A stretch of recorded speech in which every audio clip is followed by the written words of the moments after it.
What is going on with all of my people of social media? I am D Venom, along with Feathered Friends. Thank you guys for joining us in regard to addiction, relapse, and recovery. Any amount of your guys' positive energy shown on not just this social media platform, but all of my social media platforms are always welcomed. With that being said, I'm here to reach out to my people of addiction, relapse, and recovery, and or the non, and let you guys know that I went to yesterday's art event held at the center that I go to the NA meetings at. And the art event is called Queer Art or Art Queer. Either way it goes, we were making dream catchers. And let's just say, my dream catcher won't be catching anybody's motherfucking dreams anytime soon, more or less nightmares, okay? My dream catcher is slightly pitiful, to say the least. There were dream catchers that were completed that looked absolutely gorgeous. There were dream catchers that were on the borderline of being completed that looked great. And there were dream catchers that fit the category of pitiful, which mine ranked. And I think my dream catcher was the only pitiful one out of the whole group. I got stuck on the webbing portion of it all. I got the concept of it all and I got how to do it, but my fingers wouldn't let me, I just couldn't get it right. So yeah, that's where I got stuck. Anyway, after the event, we were able to get some art supplies to take home with us to further enhance our dream catchers. Considering the art supplies were donated for the cause, they let us get what we wanted. So I got a bunch of feathers.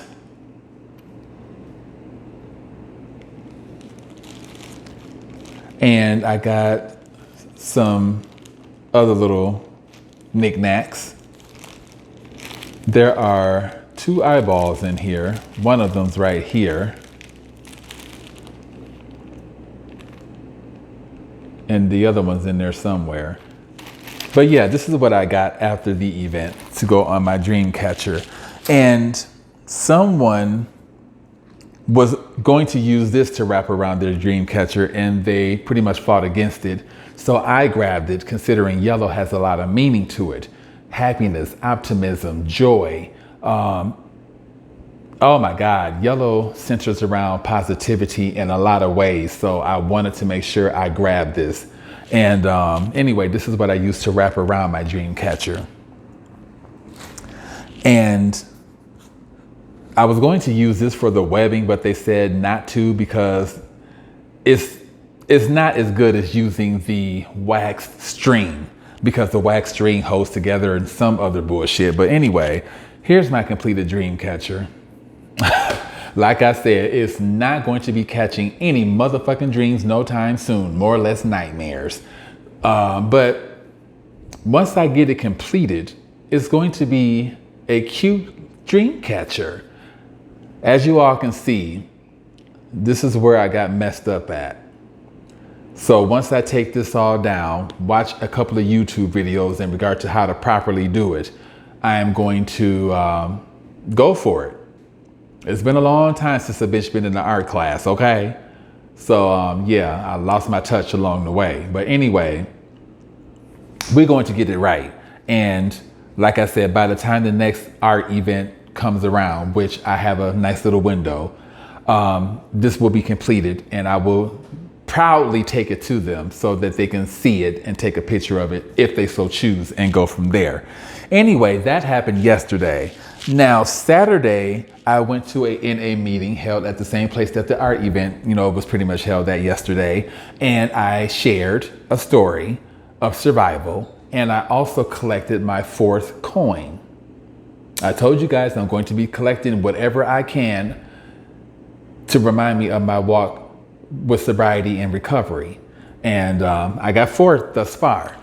I also shared in a piece of content that I received something from Recovia for completing their course. And here's their keychain. I love the color, or colors, orange and black. And this basically states that I completed the video in regard to Rat Park, and that video centers around addiction. And this pretty much states that I passed the course. So I have 5 sobriety items thus far. Anyway, The story that I shared with group on Saturday night is the story that I shared on my podcast as well. I'm becoming stronger along the way, the more that I go to these meetings and the more that I go to Recovia and the more that I work on my own motherfucking self. I have to give my own self credit.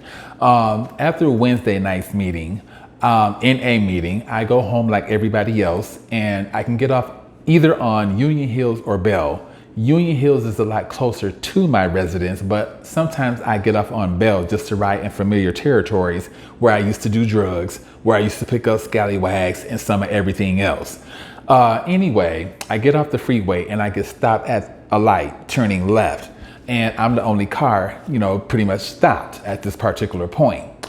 I'm looking up and down on an intermittent basis, making sure that the light doesn't turn green, all while looking for music to play. Anyway, cars started to approach and we're still waiting for the light to turn green. I'm still looking up and down on an intermittent basis, and not the universe, but Satan had me look up at the right moment, and like a scene of a motherfucking movie, this fine ass white scallywag slowly running in front of my damn car. And I stopped everything that I was doing. Okay, music was not important at that point. Anyway, I don't know if the scallywag was taking his shirt off or if he was putting it on, but it was wrapped around his neck and all I seen was flesh. Y'all see how I said flesh, that SH, flesh. That's all I seen. And I seen tattoos and I just seen body. And I'm like, oh my God, thank God those cars arrived when they did, because I would have quickly rolled my window down knowing me and been like, hey, you need a ride? Or more or less, you know where the G at? And G means methamphetamine in street term. So thank God those cars that approached were my saving grace at that point. Anyway, the light hadn't turned green yet. And I'm still watching the scallywag, slowly jogging along. Anyway, the light turns green and I turn left. And there's an indent where I can turn left again. And I contemplated whether or not I wanted to do that, because I had plenty of time to make the block before the scallywag got to the end of it and I could have worked him. And I'm like, do you really want to fuck up your sobriety for a piece of dick, meth, porn, whatever comes with the territory? You really want to fuck up what you have come so far to achieve for your fleshly feelings? And I'm still, watching the scallywag as much as I can watch them without getting into a damn wreck. And I still had a tinge of time before I could have made that left. And I instantly got mad at myself because I knew what decision I was going to make.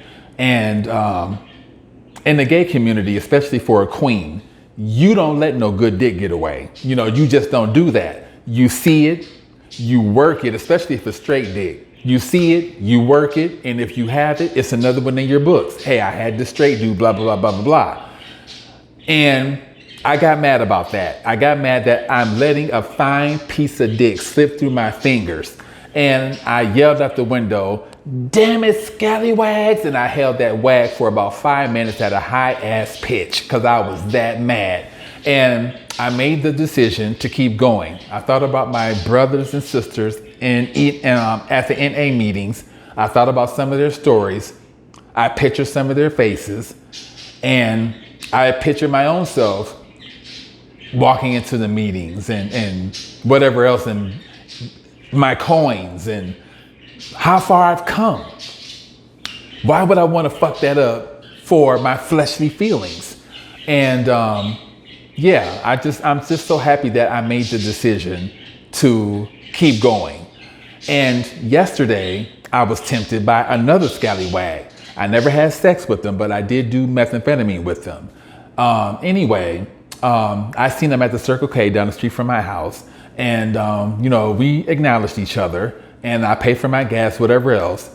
And I see that the scallywag is, getting ready to leave with their dog and their wagon of items. And, they walked past me and they were like, you need anything? And I didn't hear them at first. And I'm like, what did you say? And they said, do you need anything? Meaning, do I need any methamphetamine? And I quickly said no. And mind you, this person's dog bit me on a methamphetamine binge when I was out looking for meth. And at that same Circle K, I was so wanting methamphetamine that I didn't give a fuck about his dog. And I went to walk over to him, and you know, the dog being a dog, protecting his master, ended up biting me on my like knee area. Yeah, anyway, that's another story for another time. But I passed it up. So this lets me know that I'm becoming a lot stronger in my own skin, because if I were at my weakest moment, I would have been like, well, what you got? Blah, blah, blah, blah, blah, blah. And I would have bought something off of him. And I'm just so glad that these meetings, Wachovia and myself, is doing justice for me. Because I would have failed them tests and I would have relapsed and I would have been starting all over again. So I'm so happy with the way my life is going, and you guys can make it there too. All you have to do is place one foot in front of the other. I know it's easier said than done, my people of addiction and relapse, but it can be done. I'm a living, walking motherfucking example that this can happen. I have 5 sobriety items right now and continuing to collect. And I have a meeting tonight to go to, and I bet you I'll come home with another coin, and I have 5 sobriety coins. It's not that difficult, you guys, especially if you want a better life for yourself. You have to fight for it. Sometimes, I mean, you can fight for dope. You can fight for, you know, relationships that don't mean you any good. I mean, you can fight for them things, but why can't you fight for a better life for yourself? Make it happen. Anyway, I'm D Venom along with Feathered Friends. And until my next upload, which will be about withdrawal, I'm out. Namaste. Happy, sober living.